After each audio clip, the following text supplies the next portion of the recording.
Chapter 1.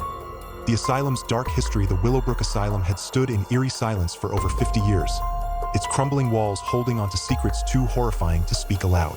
Built in the early 1900s as a sanctuary for the mentally ill, it had quickly twisted into something far more sinister. Whispers slithered through the town.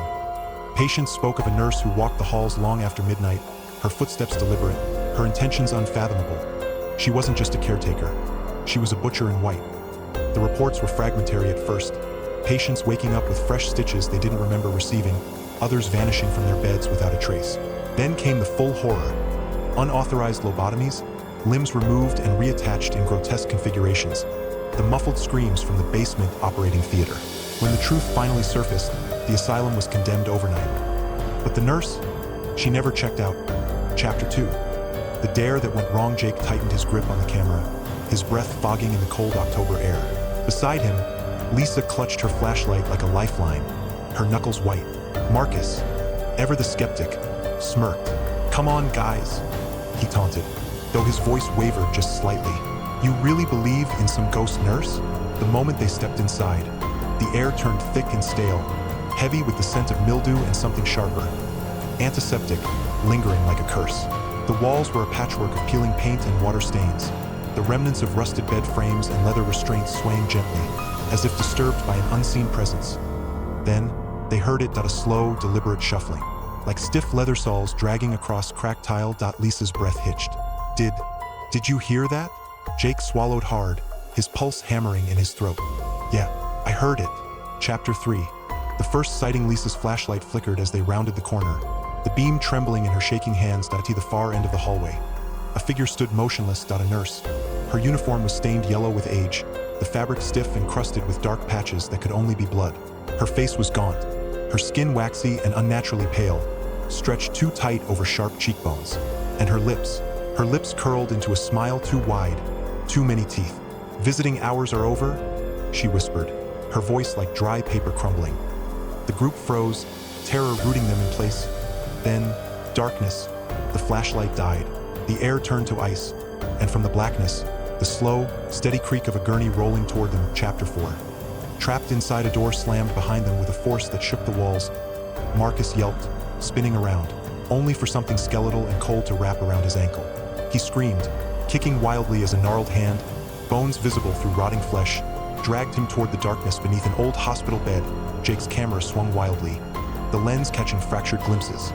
A flash of the nurse's hollow eyes, her stained fingers curling around a rusted stand, her shadow stretching too long, too wrong against the wall. Her voice slithered through the halls, echoing from every direction at once. "Time for your treatment," Lisa sobbed, her back pressed against Jake's. "We have to get out of here now." But the hallway they came from was gone. Only more doors, only more darkness. Chapter 5. The final procedure. Lisa's scream tore through the asylum, a raw, guttural sound of pure terror. It came from somewhere deeper in the building, from behind the rusted doors of the operating theater. Jake and Marcus sprinted toward the sound, their lungs burning, their legs shaking with adrenaline. They burst into the room and wished they hadn't. Lisa was strapped to an old surgical table, her wrists and ankles bound in thick leather restraints. Her eyes bulged, wild and unblinking. Her mouth had been sewn shut with thick, black thread.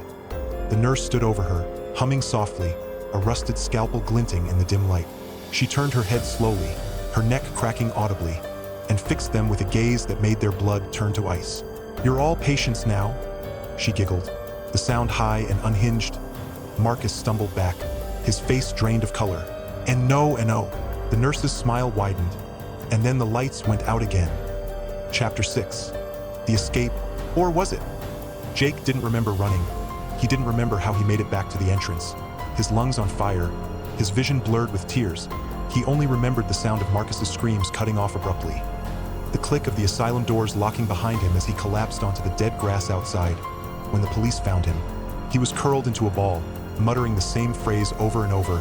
"She's still in there. She's still in there." They searched Willowbrook from top to bottom, and Lisa and Marcus.